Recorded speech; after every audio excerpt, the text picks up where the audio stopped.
It's a true challenge to talk about issues involving African Americans and Jews in these turbulent times.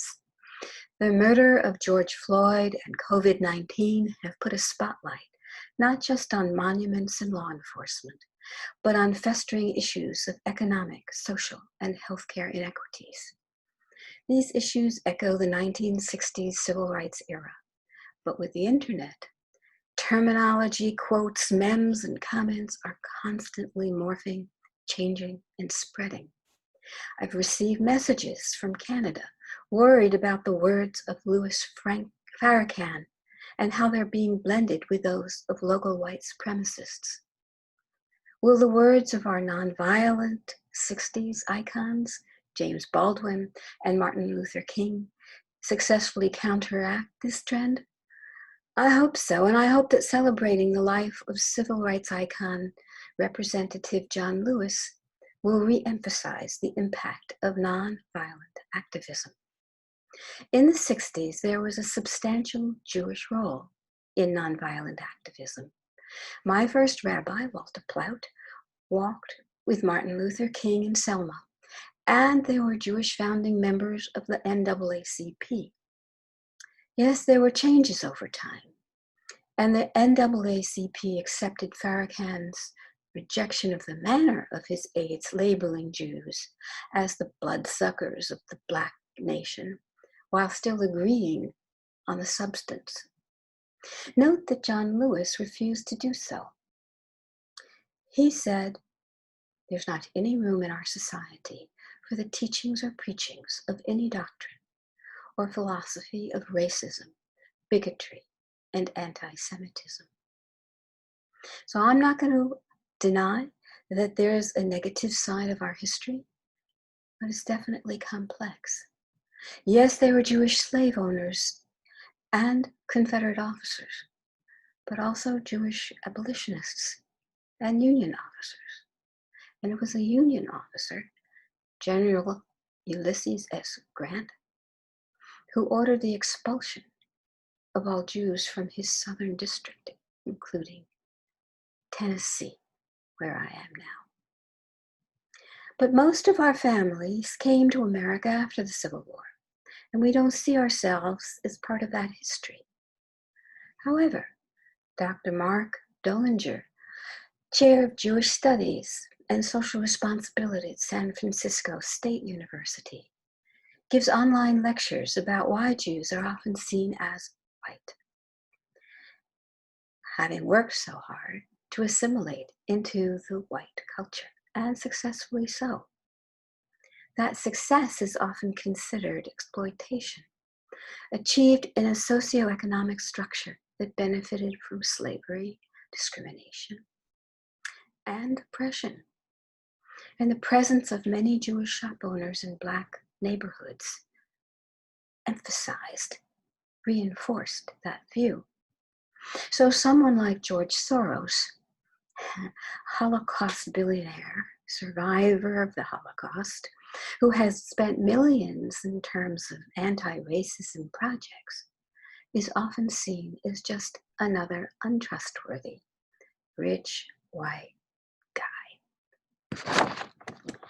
Now, our lack of connections today intensifies negative perceptions like that. And when I first came to Chattanooga as the Jewish Federation director, there was a Black Jewish dialogue group that met regularly.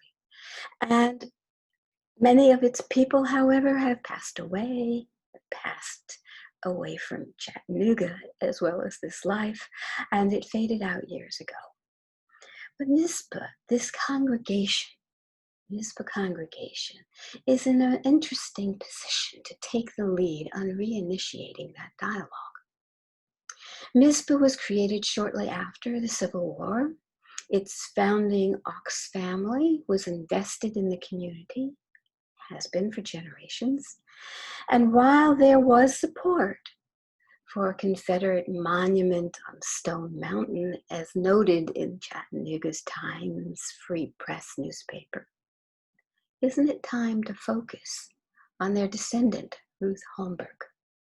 Ruth was the Chattanooga Times editor, And for decades, she passionately advocated for civil rights and helped create that Black-Jewish dialogue.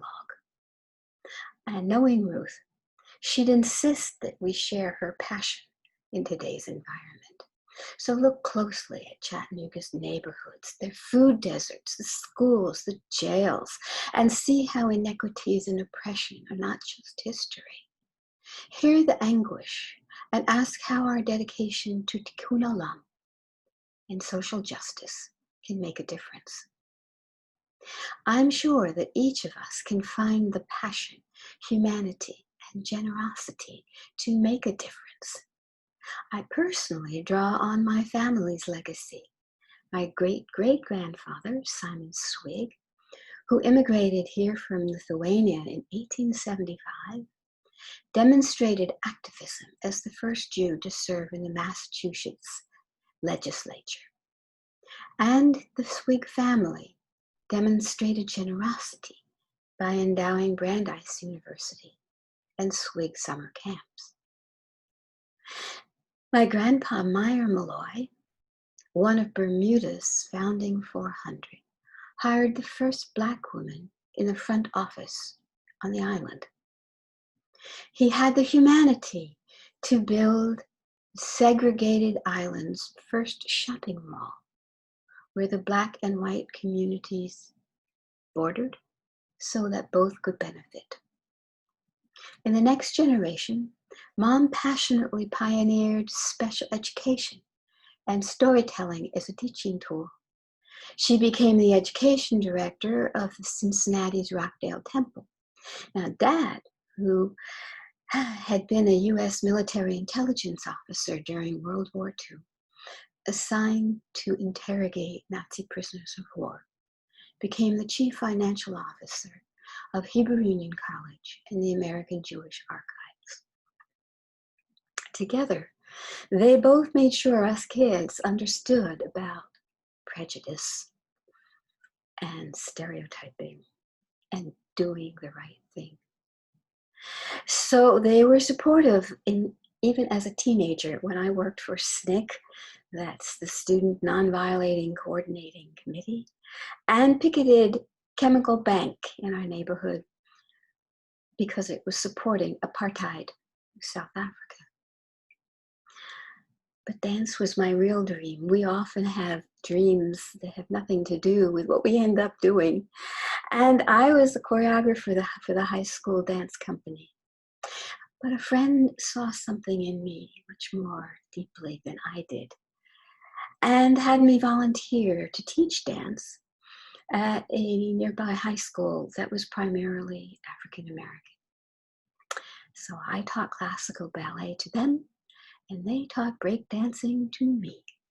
And I discovered how creativity can open up windows into different cultures and connect and build relationships. And it was a joy. It wasn't hard work. It was wonderful. Now, I have used all of that in my education. I designed my major at Harvard in folklore and mythology. I designed my urban planning master's degree to look at culture and economic development and community building.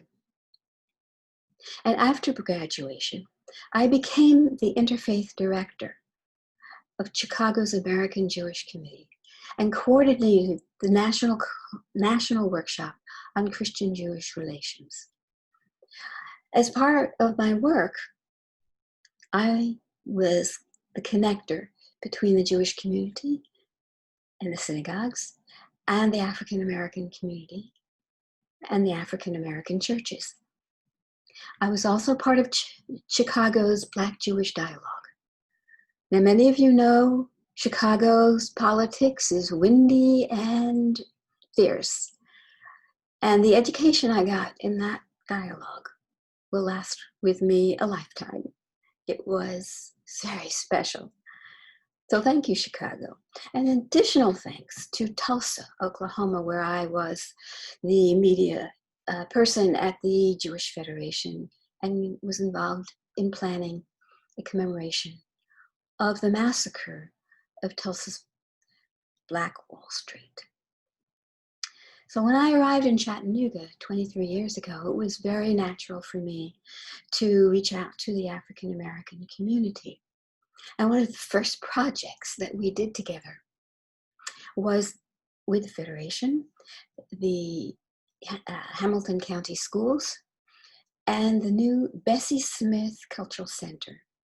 And it was an exchange where the Jewish students and the African American students were on stage doing iconic music and dance from their cultures and their history, sharing that experience with all the students that we bussed in from around the county to come and watch and experience it together. It was wonderful. Now, we may not be able to do that kind of project in person at this time in COVID-19 environment. But we can do it online. And we could do the dialogue online and should. This is the time. And so we are going to start doing both together, the cultural exchange and the dialogue. And hopefully we will set a model for others to do the same. Because if not now, then when? If not us, then who? Look forward to working with people in Chattanooga and sharing it on the American Diversity Report. So tune in, coming soon. Thank you.